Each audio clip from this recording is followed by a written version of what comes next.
के दिन ब्रह्मा जी के बट सावित्री की अमावस्या के दिन ब्रह्मा जी के मुख से प्रकट हुआ है। सौभाग्यवती नारियां अखंड सौभाग्य के लिए बट सावित्री का व्रत आप लोग करते होंगे, कई लोग अखंड सौभाग्य के लिए करेंगे, क्योंकि इस बट के पेड़ के नीचे भगवान विष्णु शंकर जी से विनती करे थे वर के, इसलिए अखंड सौभाग्य का देने वाला, जिसका प्रॉपर्टी का झगड़ा चल रहा हो, अदालत में कोई केस चल रहा हो, किसी भी चीज का केस, अदालत में अगर किसी भी चीज की अगर केस चल रहा है तो बड़ के पत्ते के ऊपर बालू मिट्टी का शिवलिंग बना, बालू रेत का, बड़ के पेड़ के नीचे ही उसकी पूजन करें, उस पे 3 चम्मच दही चढ़ा दें, अपनी मनोकामना कर कर दही चढ़ाकर उस दही को चम्मच में वापस लेकर शंकर जी की पूजन कर कर उसको विसर्जन करें। वो दही जो लेकर आए, जब अदालत कार्रवाई हो और आप केस के लिए अदालत में जाएं, उसको चंदन में मिलाकर तिलक कर कर जाइए, आपका काम विजय प्राप्त होगी, काम फतेह होगी। बटकेश्वर महादेव का स्मरण करने से कार्य की सिद्धि होगी। जिस बच्चे का एग्जाम में पास नहीं हो रहा हो, अच्छे नंबर नहीं आ रहे हो, वो भी इसी दही का तिलक लगाकर जा सकते। बटकेश्वर ऐसे भगवान विष्णु विराजमान हैं।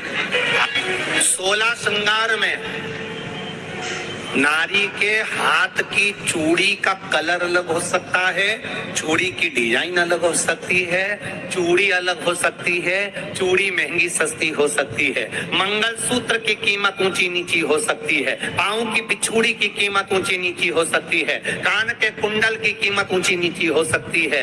तुम्हारे शरीर पर जितने जितने 16 श्रृंगार हैं उसकी कीमत ऊंची नीची हो सकती है। केवल मंगलसूत्र की डिजाइन बदल सकती है, नाक की लोम की डिजाइन बदल सकती है, कान के बुंदे की डिजाइन बदल सकती है, हाथ की चूड़ी की डिजाइन बदल सकती है, पाँव की पायल की डिजाइन बदल सकती है। केवल नारी के 16 श्रृंगार में एक श्रृंगार ऐसा है जिसकी कीमत जो पहले थी वही कीमत आज तक है और उसकी डिजाइन आज तक नहीं बदली। वो मांग का सिंदूर है, एक जैसी डिजाइन है और एक जैसी कीमत है। सारे श्रृंगार की कीमत अलग, पर मांग में जो सिंदूर डाला जाता है वो एक कीमत का होता है, एक डिजाइन का होता है और एक जैसा होता है, और वो सबसे भारी होता है। सावित्री यमराज से कह रही है मेरे पति को छोड़ दो। यमराज कह रहा है सावित्री तेरा पति मर चुका है, मांग के सिंदूर को पोंछ दे। सावित्री कहती है पूरा श्रृंगार उतार दूंगी पर मांग का सिंदूर नहीं पूछने दूंगी। तब यमराज ने कहा जब तक तू मेरे मांग का अपनी मांग का सिंदूर नहीं उतारती तब तक तू मेरे पास नहीं आ सकती। भगवान यमराज से सावित्री ने कह दिया मैं भी तुझे वचन देती हूँ यमराज, मेरी मांग में जब तक सिंदूर है, जैसे सीता ने लाइन लक्ष्मण जी ने लाइन खींच दी थी और सीता पार नहीं जा सकती थी, मैं भी तुझे वचन देती हूँ जब तक नारी की मांग में सिंदूर है तब तक तो उसके पति को उसके सामने लेकर नहीं जा सकता। ये भी मैं तुझे कह देती हूँ। यमराज भैंसे पर सवार होकर सत्यवान को लेकर जा रहा था, सावित्री से वचन पर वचन चल रहे थे, अड़ के पेड़ के नीचे छोड़कर आए। क्या चाहिए तुझको, क्या चाहिए तुझको, क्या दूं मैं तुझको, कुछ मांग ले मुझसे। सावित्री कहती है क्या दोगे आप, मेरे पति के प्राण दे दो बस वापिस, और कुछ नहीं चाहिए। जब यमराज यमलोक में प्रवेश करने लगा, मांग के सिंदूर में से थोड़ा सा सिंदूर सावित्री ने केवल हाथ में लेकर अपनी बिंदी पर जो लगाया, सत्यवान को लेकर यमराज अंदर नहीं जा पाया। बाहर खड़े होकर कहता है मांग ले, मैं तुझे एक वचन नहीं, तू बोले तो मैं 2 वचन दे देता हूँ, तू बोले तो मैं 3 वचन दे देता हूँ, तू मांग क्या चाहिए। तब सावित्री ने कहा देना चाहते हो, हाँ। अब यमराज को लगा कि लालच में पड़ गई सावित्री, तब कहा पहला वचन दीजिए, मेरे अंधे सास ससुर के नेत्र वापिस आ जाएं। यमराज ने कहा तथास्तु। So, what's the plan for today? Boho Sheet for my 11 a.m. coffee date. Got these on Amazon. Business lunch. Elevated classics with a vintage watch. Glam sequence for a girl's night out. So let's roll. Harpal, a different you. Harpal on trend with Amazon. From global brands to indie brands. Amazon. Harpal fashionable. दूसरा वचन दीजिए, मेरे सास ससुर अपने पोता पोती का मुख देखें। यमराज ने कह दिया तथास्तु।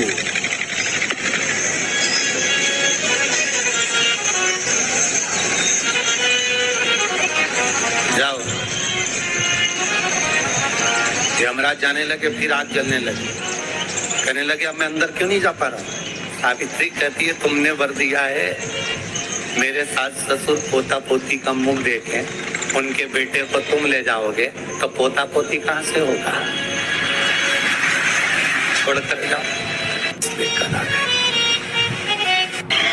कर्जा मुक्ति के लिए सारे वृक्षों में अगर कोई श्रेष्ठ वृक्ष माना गया है तो वो बट का वृक्ष माना गया महाराज। इसलिए प्रशासनिक कार्य के लिए, मानसिक टेंशन में, परेशानियों में बटकेश्वर महादेव का स्मरण किया जाए।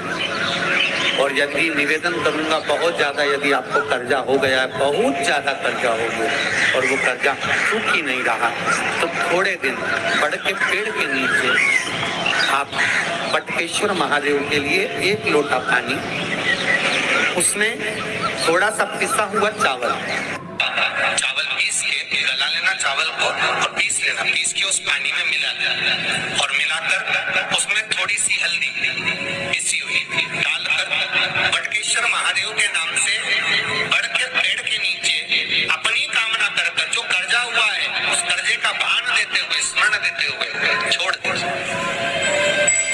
महाराज 2 या 3 सोमवार एक ही जगह पर करना। 3 सोमवार बाद वहीं से बड़ के पेड़ की थोड़ी सी जड़ उठा लाना और उस जड़ को एक कोई धागे में बांधकर या तो अपने गले में डाल लो या अपनी जेब में पटक लो। उसको थोड़े दिन पटक कर रखो, लगभग 2 से 3 महीना पटक कर रखो।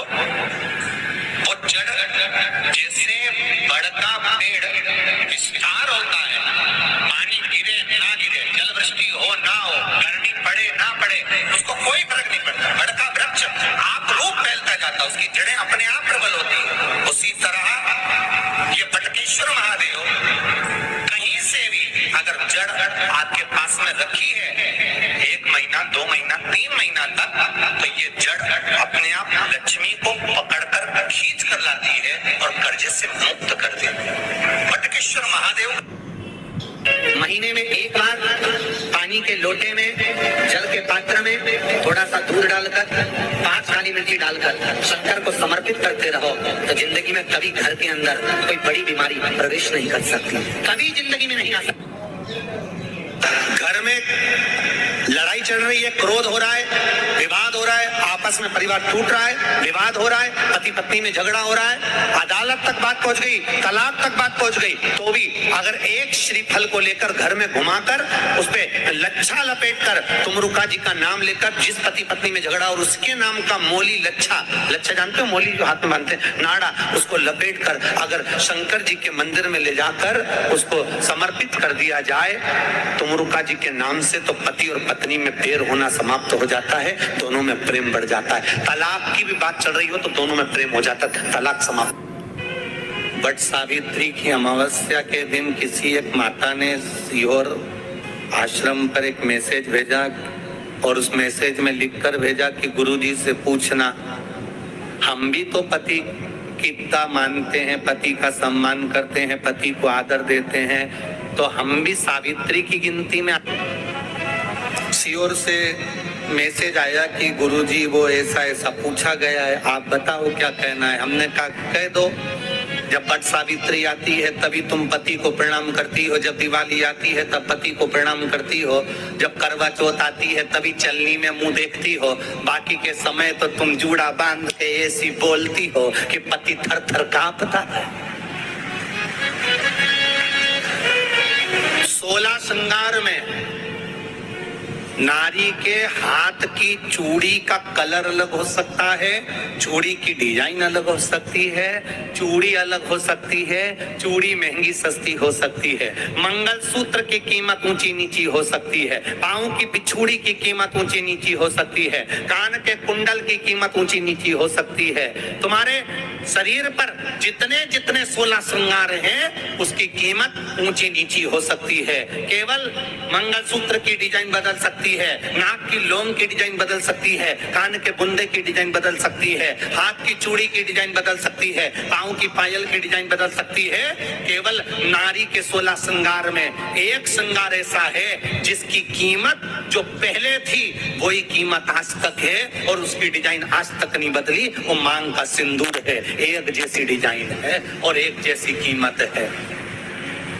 सारे श्रृंगार की कीमत अलग, पर मांग में जो सिंदूर डाला जाता है वो एक कीमत का होता है, एक डिजाइन का होता है और एक जैसा होता है और वो सबसे भारी होता है। सावित्री यमराज से कह रही है मेरे पति को छोड़ दो। यमराज कह रहा है सावित्री तेरा पति मर चुका है, मांग के सिंदूर को पोंछ दे। सावित्री कहती है पूरा श्रृंगार उतार दूंगी पर मांग का सिंदूर नहीं पूछने दूंगी। तब यमराज ने कहा जब तक तू मेरे मांग का अपनी मांग का सिंदूर नहीं उतारती तब तक तू मेरे पास नहीं आ सकती। भगवान यमराज से सावित्री ने कह दिया मैं भी तुझे वचन देती हूँ यमराज, मेरी मांग में जब तक सिंदूर है, जैसे सीता ने लाइन लक्ष्मण जी ने लाइन खींच दी थी और सीता पार नहीं जा सकती थी, मैं भी तुझे वचन देती हूँ जब तक नारी की मांग में सिंदूर है तब तक तू उसके पति को उसके सामने लेकर नहीं जा सकता। ये भी मैं तुझे कह देती हूँ। यमराज भैंसे पर सवार होकर सत्यवान को लेकर जा रहा था, सावित्री से वचन पर वचन चल रहे थे, अड़ के पेड़ के नीचे छोड़कर आए। Nice bro, well deserved यार। Thanks, she replied।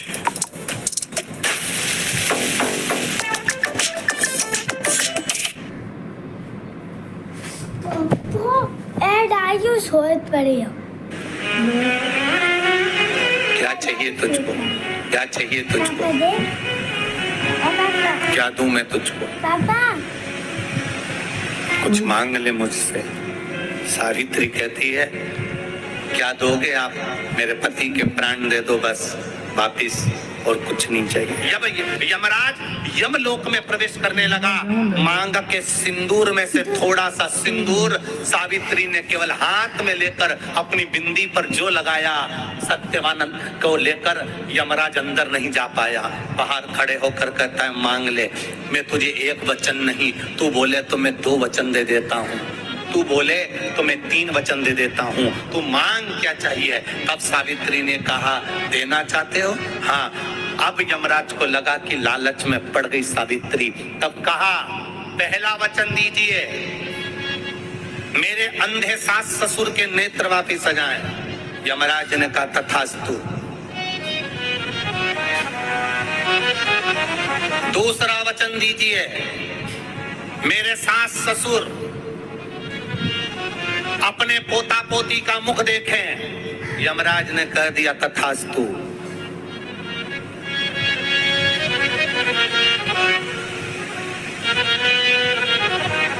जाओ।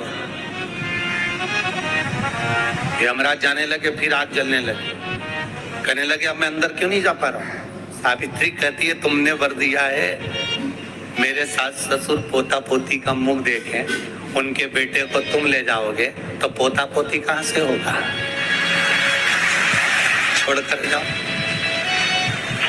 सावित्री है, पति को वापिस लेकर आ गए।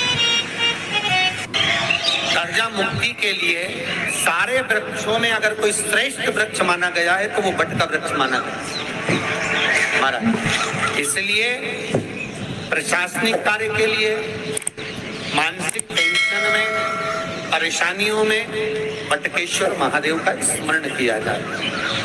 और यदि निवेदन करूंगा बहुत ज्यादा, यदि आपको कर्जा हो गया, बहुत ज्यादा कर्जा हो गया और वो कर्जा चूक ही नहीं रहा, तो थोड़े दिन बड़ के पेड़ के नीचे आप बटकेश्वर महादेव के लिए 1 लोटा पानी, उसमें थोड़ा सा पिसा हुआ चावल पीस के गला चावल को और पीस लेना, पीस के उस पानी में मिला और मिलाकर उसमें थोड़ी सी हल्दी पिसी हुई डालकर बटकेश्वर महादेव के नाम से बड़ के पेड़ के नीचे अपनी कामना कर जो कर्जा हुआ है उस कर्जे का भान देते हुए, स्मरण देते हुए छोड़ दे।